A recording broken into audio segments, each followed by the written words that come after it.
Okay, I just want to give a brief overview of the presentation to give you an idea of what I'm going to be talking about. I'll provide a brief introduction before getting into the constituent order of German. I'm going to provide a brief German grammar lesson without giving an exhaustive list of different examples illustrating the different genders and the formation of plurals. I'm going to provide a brief comparison of German and two other languages that are rich in case systems just to give an idea of what these languages have in common, what differences they have.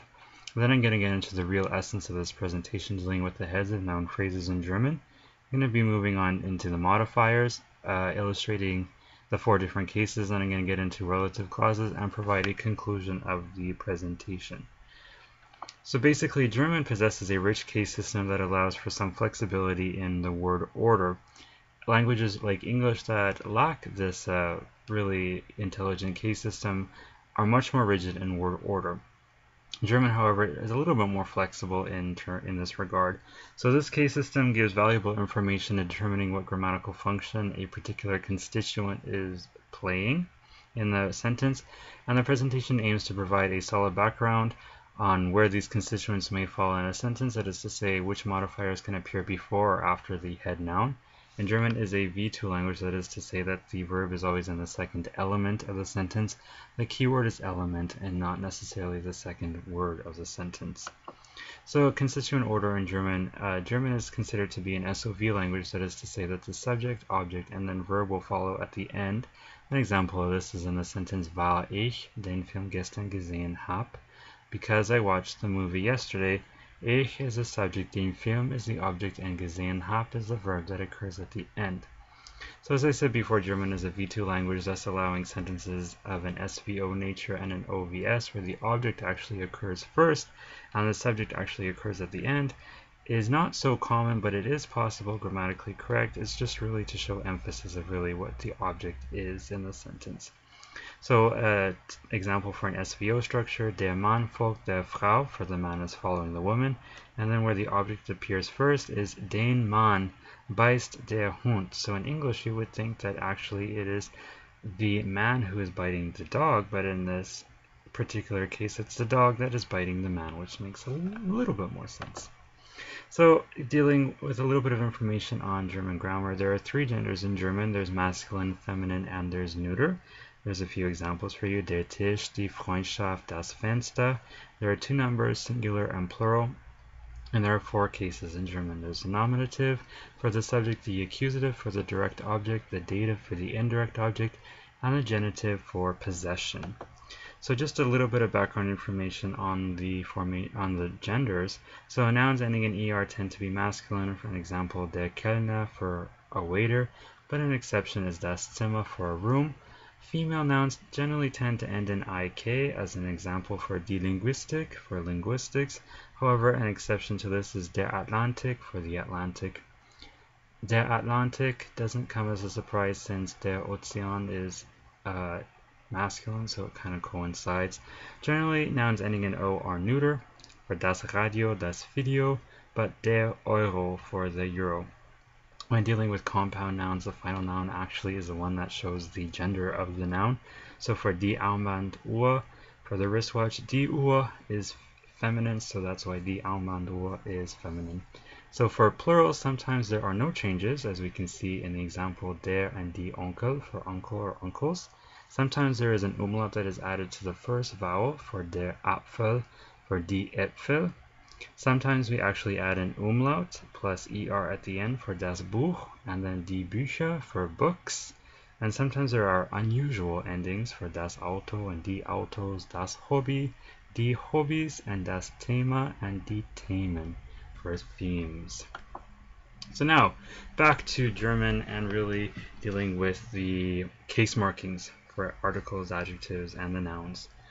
In German, the case markings actually only appear on the articles and the adjectives, as seen in the examples for A. Der Obstgarten ist groß. The orchard is big. And ich kultiviere den großen Obstgarten. I cultivate the big orchard. Den and großen are the only words that are indicating this case system.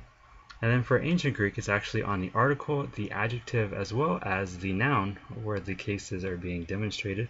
Hoc leros esti macros, for the farm is big, and then we get Giorgo tan makran kleron, for I cultivate the big farm. Russian doesn't have any articles, so it's only on the adjective as well as the noun where the case system will be seen. So for the example in C, the big farm, большая ферма, and then for I cultivate the big farm, the adjective and the noun will showcase the accusative endings. For я культиварю большую ферму. So heads of noun phrases in German. Heads of noun phrases can either be a pronoun, as seen in the example, wir sind die größten Fans. So wir for we. For the example, we are the biggest fans of FC Bayern Munich, just to name an example. The head of a noun phrase can simply be just a noun. So example is Bier. Wer trinkt gerne Bier? Who enjoys drinking beer? And it can be simply an infinitive verb. For the example, Rauchen ist ungesund, for smoking is unhealthy. So dealing with modifiers in the noun phrases in German, a noun phrase can be composed of a determiner that can either be an article, a possessive adjective, a cardinal, or an ordinal number, as well as demonstratives. And nouns can be pronouns, common nouns, or proper nouns. So we're going to go to the example that I've shown before. In that example of Ich kultiviere den großen Obstgarten, for I cultivate the big orchard, you can see that the first noun phrase is simply just a subject, and that's Ich. And then den großen Obstgarten is the direct object, and that's composed of an article, an adjective, and a noun. So the article and adjective are preceding the noun. So modifiers and noun phrases in German. So we have the noun, Bier. We have das Bier for the beer. So now we throw in a article before that. Das kalte Bier. Remember this, das kalte Bier. I will get back to this in a bit. So we have an article, an adjective, and a beer, and the noun itself coming before. And we get die drei, so now I'm going to throw in a number, kalten Biere, for the 3 cold beers. And then in this example, I'm going to actually showcase a prepositional phrase that can follow the noun, and I'm going to get into other examples where there are modifiers that follow the noun. So, die ersten 3 kalten Biere auf dem kleinen Tisch. These first 3 cold beers on the small table. And then modifiers that appear after the head noun, so like I gave the example of prepositional phrases that follow, we also have the genitive, so we can have das Bild deiner Frau. Das Bild is the picture, and deine Frau for your wife's is actually occurring after the head noun. We can have this in relative clauses. That is the store that I love. Das ist der Laden, den ich liebe. So der Laden and den actually are bound together. Just den is now in the accusative because it's the direct object of the verb liebe. And then I shave myself for reflexive pronouns. Ich rasiere mich.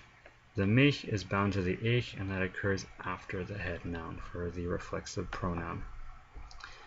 So now, the modifiers through the 4 cases. In the nominative case, we have diese Frau spricht Deutsch.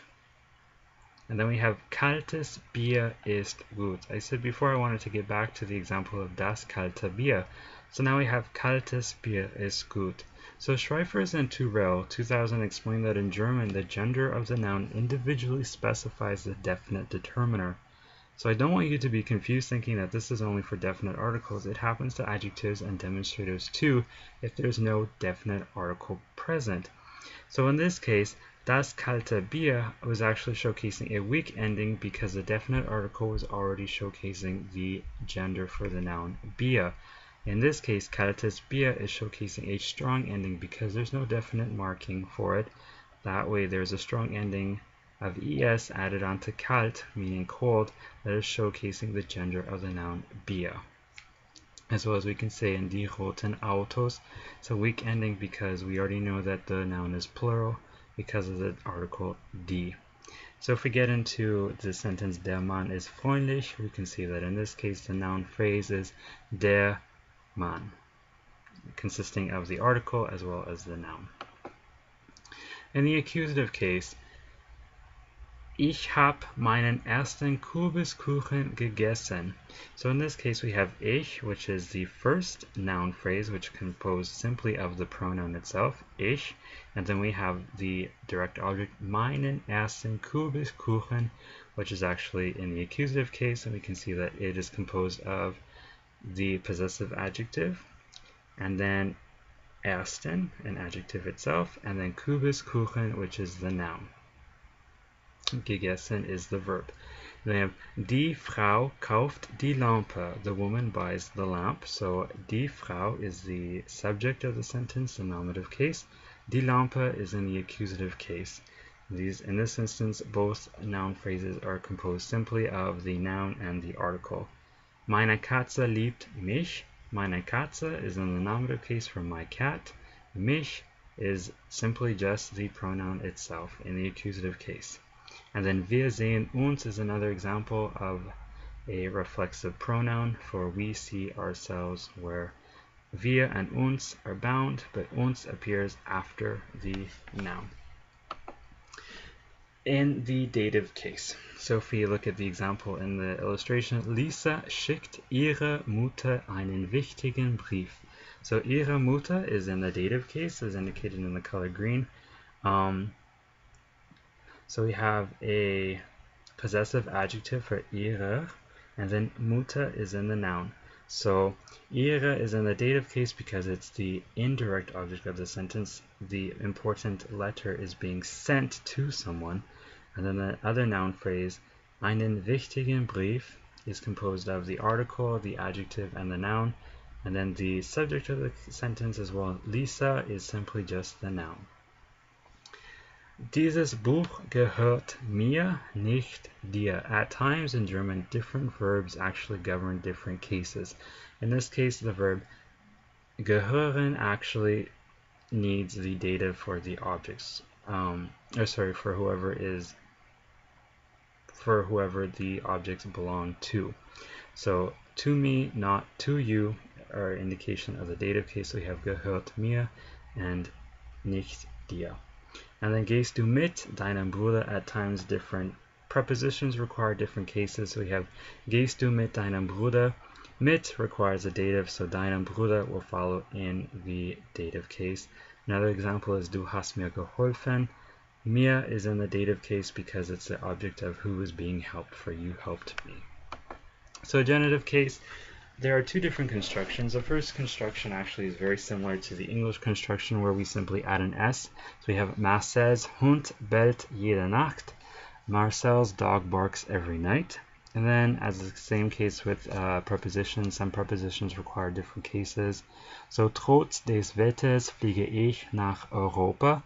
Despite the weather, I will fly to Europe. And then a case that indicates that the modifier actually appears after the noun is in die Bluse der Frau.